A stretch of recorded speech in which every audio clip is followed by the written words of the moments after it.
Well, I can tell you, nobody saw that one coming. The moment the Ruturaj Gaikwad show was over, you thought, well, 189 on the board. Poor Rajasthan are going to be blown out of the water. As it is, Chennai were on top. As it is, they were second from bottom. Were Rajasthan, how were they going to respond? Well, there's your answer.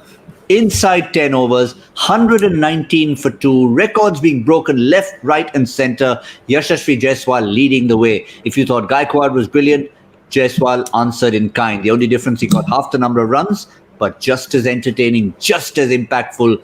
And even when the Jaiswal and Lewis show was over, in came Shivam Dube, in came Sanju Samson, the party continued. So much to talk about here on Cricbuzz Comm Box. From a relative snooze fest in the first half of this Saturday, it's turned into quite a run fest, hasn't it, Joy? It's been a stunning display of cricket. I mean, just the counter punching, and it's such a brave innings in the sense that they went for it from the first ball. Even Lewis was striking it, Jaiswal was striking it. When they went out, you'd think the momentum would go. Shivam Dube picks up the slack. Sanju Samson plays his normal game. He doesn't get perturbed by the situation. And it's just fantastic to see. What's even more amazing is we are used to innings like this from the Pollards and De Villiers and the Maxwells of the world. But the fact that it's coming from the Dubes and the Ruturaj Gaikwads and the Sanju Samsons and the Jaiswals of the world is what makes it even more exciting. This is such an amazing innings. This is one of the finest, possibly the finest match in this IPL so far.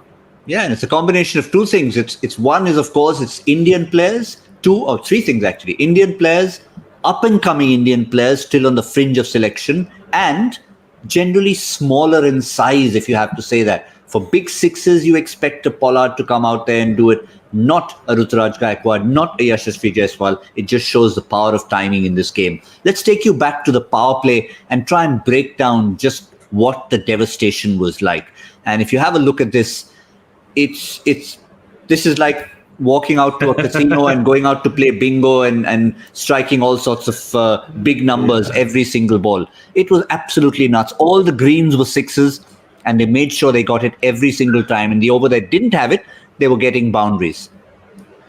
It was a massacre. And the way they played it, and I think more than, it's just not just sixes they hit big sixes, but also the way they hit it, the timing, the placement was fantastic. It was an innings of maturity. Also, very often we've seen Indian batsmen hit a couple for six and then just fall because they were trying a third one.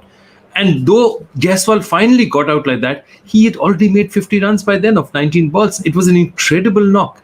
And that's what I think is even better. The fact that they're not following it up, they're not flashes in the pan. They're just not starting off giving us a little and saying, oh, we want a little bit more than they're going.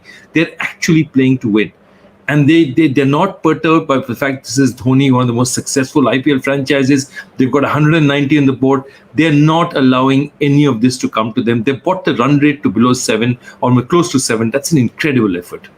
Yeah, we remember that Tewatia show not too long ago, not in this season, of course. And that was, again, an example of them being kind of fearless, not exactly that high up in the table. Here again, they were on 8 points. The only team below them were already eliminated in the tournament.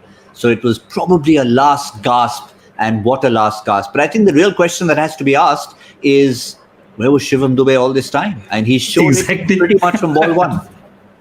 Exactly what I was asking. I mean, did he not show this? He was capable of doing this in the nets. Did he not hit a big six in the nets? Did he not show you enough to say that he certainly deserved a place in the first 11? And the moment when he got it properly, especially at 2, he just did his job. He's done his job. And what he's done is he's taken the pressure off Sanju Samson. Sanju Samson is now hitting without taking that much risk because he knows that Shivam Dube can hit spinners anytime. Just a little bit of length here and there and he can loft it up. And that's what's making the difference to this second part of the innings. Because the first part they've already done amazingly. But to reach 190, they need to play 7 to 15 well. I just wonder what it'll look like if you have a look at the Chennai bowling. Let's remind everyone who happens to be a Chennai fan that they have rested Deepak Chahar, they have rested TJ Bravo. So 2 of their key bowlers are missing in this lineup. And they're top of the table. So they're not going to mind this too much. Sam Curran got hit early on. Josh Hazelwood was taken to the cleaners. Shardul Thakur came back to the wicket. Asif got a wicket of his very first ball. But it's just one of those things that they will say, okay, if we have to have a blip, let's see what are the things we can do right if this were a knockout game. I think they'll have to look at it, and what they will have to look at, which is the one thing that Chennai has been susceptible to through history, is that when somebody's mounted an all-out assault on their bowling, they wilt it. They haven't got that one go-to bowler. Perhaps that bowler is Shardul Thakur, but he's got a wicket for them, but he hasn't managed to bring it back the way they need somebody. They needed somebody to bring it back, and so far nobody has managed to drag it back. And if it's another 3-4 overs, then it's going to get difficult because, after that one, the run rate, 7.5 with 8 wickets in hand. Rajasthan will have to do very badly to lose it from there.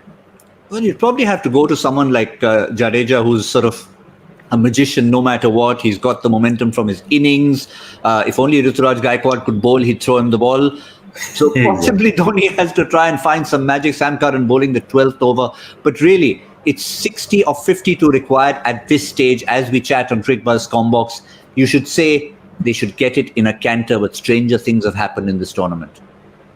Absolutely. Stranger things have happened. And I'll tell you what, when teams chase 190, when they're chasing right up to 140, 150, they don't think they're going to get it. So they're just batting. They're just enjoying the process. Once victory looms around the corner, then the weight of it comes, I can now win it.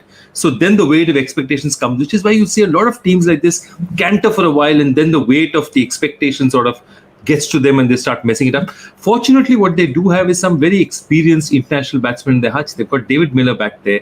They've got Glenn Phillip back there. They have batsmen who know what it's like to play under these circumstances. So I think they're in a really good position. They're in pole position right now, definitely. Yeah, and also to add to that, Rahul Tewatia, who bowled well today, so he's sort of got a little bit of confidence back. So there's enough in that dressing room, but for the moment, it's Sanju Samson playing a calm captain's role, and Shivam Dube just showing everybody why he should have been there in the first place. Nonetheless, at the moment, it's favourites for the men in pink to get to 10 points and make that mid-table even more exciting. We'll review everything in the end because there's everything to play for in the last 8.5 overs. That's all from Cricbuzz Comm Box.